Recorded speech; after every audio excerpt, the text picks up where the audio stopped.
Guys, तो आज हम देखने वाले हैं कि सी शार्प में जो सारे प्रोग्राम लिखा है हमने उसके सिंटैक्स के बारे में समझे कि इसके एक एक लाइन का मीनिंग समझने वाले हैं हम कि यूजिंग का क्या मतलब है, सिस्टम का क्या मतलब है।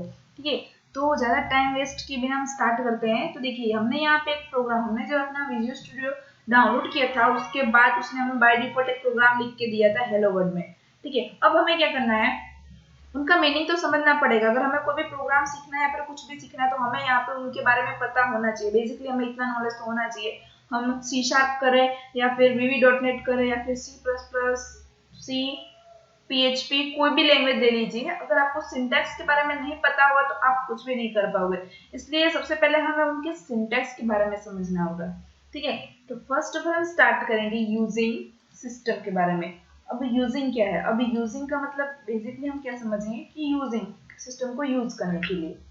ठीक है, तो using system that means we can use classes from the system namespace. अभी ये क्लास है, सिस्टम जो है वो क्लास है जिनका हम यूज करते हैं अपने सिस्टम में प्रोग्राम को रन करने के लिए। ठीक है, देन यहाँ पे एक ब्लैंक आएगा। ये लिखने के बाद और भी बहुत सारे हम यहाँ पे इंक्लूड कर सकते हैं जितना आपको नीड होगा। मान लीजिए हमें कोई मेल सेंड करना है तो हमें मेल इंपोर्ट करना पड़ेगा। यहाँ पे मेल नाम का आएगा, फॉर एग्जाम्पल यूजिंग मेल, इस टाइप का आएगा, तो इसे भी हमें इंपोर्ट करना पड़ेगा यहाँ पे। तो जैसा हमारा प्रोग्राम है इस टाइप का हमें यहाँ पे इंपोर्ट करना पड़ता है। और बेसिकली हम क्या सीख रहे हैं, अभी खाली हेलो वर्ल्ड का प्रोग्राम हमने रन किया, तो उसमें जो बेसिक सिंटैक्स है, हमारा जो स्ट्रक्चर है वो किस टाइप का आता है, तो वो आज हम देख रहे हैं। ठीक है, तो पहले आपका ये क्लियर हो जाना चाहिए, उसके बाद ही आप नेक्स्ट प्रोग्राम कर सकते हो। देन आता है ये ब्लैंक स्पेस। जो ब्लैंक लाइन है C sharp ignore with white space, ये इग्नोर करता है व्हाइट स्पेस को। Then multiple line make the code more readable. ठीक है, ये जो स्पेस है ना वो इग्नोर कर देता है कि चलिए जाने दीजिए, यहाँ पे स्पेस रहे या ना रहे इसको कोई फर्क नहीं पड़ता। ठीक है, देन आता है नेम स्पेस। अब नेम स्पेस क्या है, तो name space is used to organize your code and it is a container for classes and other name space.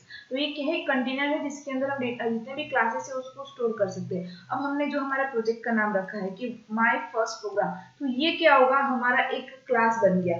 अब उसके अंदर मल्टीपल क्लासेस हमें स्टोर करना है तो हम कर सकते हैं। बहुत सारे क्लासेस हम अगर स्टोर करना चाहें, अलग अलग फाइल इंपोर्ट करना चाहे तो भी हम कर सकते हैं। बट ये जो नेम स्पेस है ना वो रहेगा सेम। अगर हमें नेम स्पेस के अंदर नेम स्पेस यूज करना है तो भी हम कर सकते हैं यूज। ठीक है, द कर्ली ब्रैकेट, ये कर्ली ब्रैकेट जो आता है, mark the big and the end of the block of code. ये जो ब्लॉक ऑफ कोड के लिए होता है कि इसके अंदर ही हमें सारे के सारे, सी लैंग्वेज में हम कहें तो इसे बॉडी पार्ट भी कहते हैं कि हेड ऑफ द बॉडी। इसके अंदर जो भी हमें कंटेंट लिखना है सारे के सारे कर्ली ब्रैकेट के अंदर ही हमें लिखना होता है। ठीक है, तो आई होप आपको इतना क्लियर हो गया होगा कि सिस्टम क्या है, क्लास है जिसको इंपोर्ट किए बिना हम कोई भी प्रोग्राम को रन नहीं कर सकते। ठीक है, देन नेम स्पेस जो है उसके अंदर हम बहुत सारे जितने भी हमने कोड ऑर्गेनाइज किया है वो सारे की सारे एक क्लास के अंदर स्टोर होती है। मान लीजिए यहाँ पे हमने प्रोग्राम नाम का एक क्लास बनाया है। अब ये हम यहाँ पे एक क्लास यूज किया और भी बहुत सारे क्लासेस हमें यूज करना है और भी बहुत सारे क्लासेस इंपोर्ट करना है। तो हम जितने भी क्लासेस इंपोर्ट करेंगे कहाँ जाएगा, वो नेम स्पेस के अंदर। तो ये जो नेम स्पेस है वन टाइप ऑफ कंटेनर है जिसके अंदर डेटा को हम स्टोर करते हैं। ठीक है, अब कोई एक मान लीजिए बड़ा सा ट्रक है, ट्रक जो है उसमें पीछे जो है कंटेनर होता है।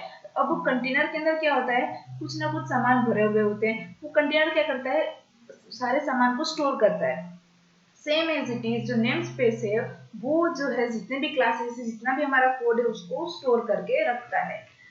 ठीक है, और भी हम अलग से नेम स्पेस बना सकते हैं। ठीक है, देन क्या है, ये हमारा ये क्लास का है। क्लास क्या होता है, class is the collection of data member and member function. तो class is a container for data method, data and method. वो जो है क्लास, वो सारे डेटा एंड मेथड को ऑब्जेक्ट है वो बनाने की उसके अंदर हम स्टोर कर सकते हैं। Which bring functionality to your program. Every line of the code that run in C# must be inside a class। ठीक है, तो हमें इन बातों का ध्यान रखना है कि जब भी हम कुछ लिख रहे हैं तो क्लास के अंदर ही लिखना है, अदरवाइज नहीं। ठीक है, don't worry if you don't understand how using system namespace and class work. Just think of it as something that almost always appear in your program and that you will learn more about them in a later chapter। Later chapter जब जितने भी आएंगे उसके बाद हम one by one यहाँ पे समझने वाले हैं। ठीक है, यहाँ पे मैं सिर्फ आपको बेसिकली समझा रही हूँ, बाकी आप जितने भी प्रोग्राम रन करो तो उसके बाद आपका ये बेसिकली क्लियर हो ही जाना है। Then another thing that always appear in a शीशा program in the main method. Main method जो है सारे प्रोग्राम के, आप कितने भी यहाँ पे फाइल बना लीजिए, वहां पे मेन मेथड जो है वो आने वाला है।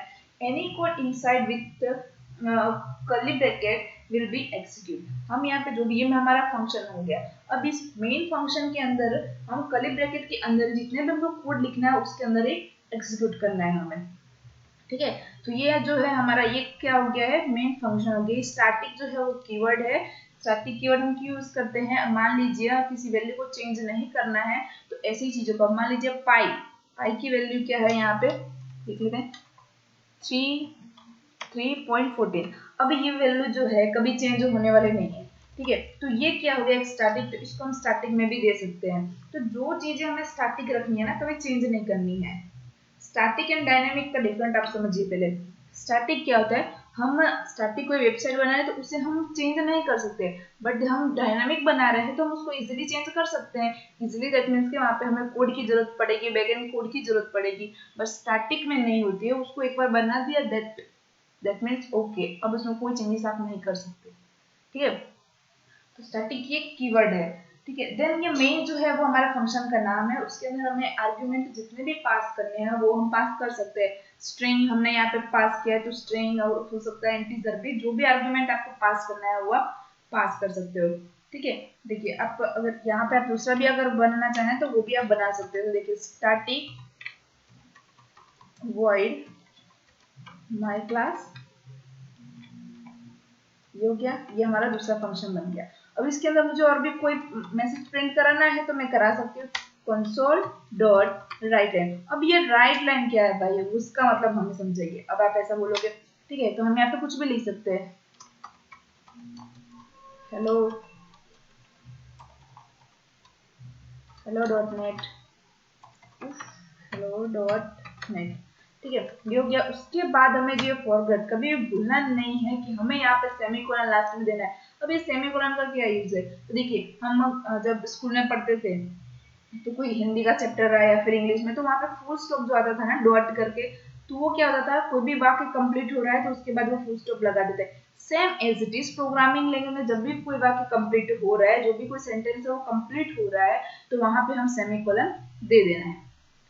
ठीक है, तो इस तरीके से हम फंक्शन का भी यूज कर सकते हैं। अब देखिए, एक तो हमने यूज किया है, यहाँ पे और भी बहुत सारी चीजें आप यूज कर सकते हो। अब इनका एक एक करके मतलब समझते, देखिए हम यहाँ से अभी रिमूव कर रहे थे फिलहाल के लिए, हमें खाली प्रोग्राम को समझना है। अब यहाँ पे आ रहा है कंसोल। अब ये कंसोल क्या है, console is the class of the system namespace which has a write line method that is used to output print text। अब ये कंसोल जो है, कंसोल हम यहाँ पे क्यों लिख रहे हैं, क्योंकि हम ये जो आउटपुट है ना वो कंसोल में रन करने वाले हैं। ठीक है, अगर आप ब्राउजर पे रन कर रहे हो कोई प्रोग्राम, तो हमें वहाँ पे कंसोल यूज करने की जरूरत नहीं है। अब सी लैंग्वेज के बारे में ले लीजिए, तो वहाँ पे हम लिखते थे ना हैज इंक्लूड conio.h studio.h। तो conio डॉट जो था console input output programming language या फिर हेडर फाइल, तो वो क्यों लिखते थे, क्योंकि हमें उसे कंसोल में रन करना होता था, इसलिए हम यहाँ पे कंसोल लिखते हैं। जो सीएमडी कमांड आता है ना, बेसिकली देखिए, बेसिकली यहाँ पे भी आप सीएमडी कमांड ओपन कर सकते हो। ये देखिए, ये आपका क्या है, कंसोल है, सीएमडी कमांड प्रॉम्प्ट आ गया। ठीक है, सेम एज इट इज आप डॉटनेट में भी यूज कर सकते हो। तो ये क्या है, कंसोल डॉट राइट लाइन। और राइट लाइन का क्या यूज है, तो राइट लाइन जो है वो इनपुट, कोई भी आपको मैसेज पास करना है तो आप राइट लाइन का यूज कर सकते हो। और भी यहाँ पे है बहुत सारी चीजें, देखिए कंसोल डॉट राइट, राइट भी है, राइट का भी यूज कर सकते हो, इसमें भी आप पास कर दीजिए वेलकम, हम लिख देते हैं वेलकम। ये भी क्या हो गया, मैसेज पास कर दिया। ठीक है, तो इस तरीके से हमें क्या करना है, सारे जितने भी फंक्शन हमें ये डॉटनेट प्रोवाइड कर रहा है, तो उसका हमें यूज करना है वन बाय वन। हम आगे के ट्यूटोरियल में देखेंगे कि कैसे उसका यूज करना है, कैसे हमें उसमें कंपोनेंट जो भी वेरिएबल है उनका यूज कैसे करना है। ठीक है, जो भी मैसेज पास करना है, 1 to 100 नंबर प्रिंट करना है, इफ एल्स, सभी चीजों के बारे में हम डिस्कस करने वाले हैं वन बाय वन। ठीक है, तो अभी देखिए यह क्या है, हमें मैसेज पास करना है तो हम क्या यूज कर सकते हैं, console.writeLine। उनका यूज कर सकते हैं। हमें क्यों यूज कर रहे हैं? क्योंकि हमें आपको मैसेज पास करना है, ठीक है, कोई भी टेक्स्ट पास करना है, मैसेज पास करना है, तो हमें console.writeline का यूज करके उसके बाद हम कर सकते हैं। उसके बाद जो है हम यहाँ पे जो सेमीकोलन लिखते हैं ना, वो बहुत ही ज्यादा इंपॉर्टेंट है, ये आपको नहीं भूलना। देखिए मान लीजिए कि अगर आप भूल भी गए तो हमें यहाँ पे तुरंत ही यहाँ पे एरर दे देगा, ये प्रोग्राम रन ही नहीं होगा। देखिए हम यहाँ पे रन करने की कोशिश करेंगे, यहाँ पे स्टार्ट विद देगी, ये हमें रन ही नहीं करने देगा, हमारे पास एरर ला देगा। कभी कभी हम कंफ्यूज भी हो जाएंगे कि भाई ये एरर कहाँ आ रहा है, किस लिए आ रहा है, ठीक है। तो हमें क्या करना है ना, यहाँ पे सबसे पहले सेमीकोलन लगा देना है, तो कोई भी एरर हमें एग्जीक्यूट करके नहीं दी गई। देखिए हेलो वर्ड एंड वेलकम, हमारे पास दो मैसेज आने चाहिए अभी, ये प्रिंट होके आ जाएगा। ये देखिए आ गया हमारा हेलो वर्ड और वेलकम नाम से। तो इस तरीके से आप कंसोल में जो भी प्रोग्राम लिखना चाहें वो आप कर सकते हो। और यहाँ पे आप जो भी क्लास का नाम लिख रहे हो ना, वो अलग से लिख सकते हो। और जब भी आप कोई क्लास का नाम लिखिए तो पहले कैमल कर सकते हैं, पहला जो अक्षर है वो हमेशा कैपिटल रखिए, ताकि पता चले हमें कि हाँ ये क्लास है। और जब आप ऑब्जेक्ट कोई बना रहे हो, फंक्शन बना रहे हो, तो वहाँ पे आपको स्मॉल रखोगे ना तो भी चलेगा, कैमल कैप्स का यूज करना है हमें हर बार, ठीक है। तो इस तरीके से क्या है, हम कोई भी प्रोग्राम अपना रन कर सकते हो और आप हेलो वर्ड का प्रोग्राम इजीली इसी तरह से जनरेट कर सकते हो।